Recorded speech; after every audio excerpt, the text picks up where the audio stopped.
একটি সমদ্বিবাহু ত্রিভুজের ভূমি 16 মিটার এবং অপর দুইটি বাহুর প্রতিটি 10 মিটার হলে ত্রিভুজটির ক্ষেত্রফল কত? তো এটা এট ফার্স্ট আগে মানগুলা ডিফাইন করব। তো যেহেতু বলছে ত্রিভুজের ভূমি 16 মিটার, তো ত্রিভুজের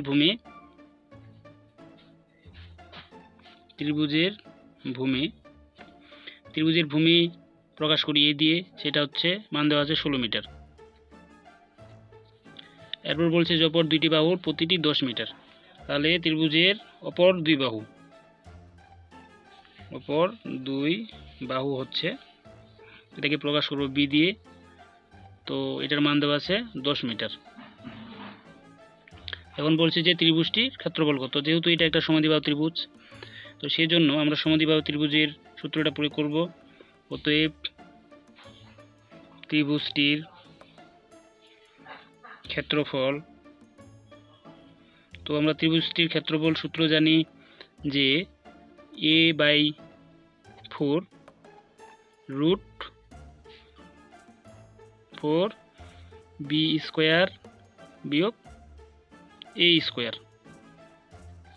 তো এটা হচ্ছে সমদ্বিবাহু ত্রিভুজের ক্ষেত্রফলের সূত্র। তো এখন মানগুলা বসাই। তো এর মান দেওয়া আছে 16,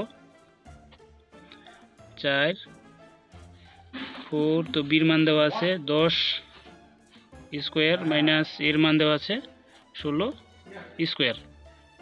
ঠিক আছে, এখন এটাকে যদি ক্যালকুলেশন করি, তো 16কে ভাগ যায় 4 দিয়ে, তাহলে 4, এখানে 4 গুণন 10 10 হচ্ছে 100, আর এখানে 16 16 যদি গুণ করি তাহলে আসছে 256। তাহলে 4, এখানে 4 দিয়ে তাহলে হচ্ছে 400 বিয়োগ 256।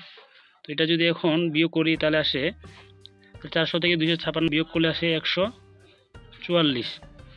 তো আবার 144কে আমরা যদি রুট করি তাহলে এটার মান আসে 12। তো 12 12 জান 144। তো এখন 12 আর 44 যদি গুণ করি তাহলে 4 2 8, 4 1 4 মানে 48। তো এই 48 হচ্ছে ত্রিভুজের ক্ষেত্রফল।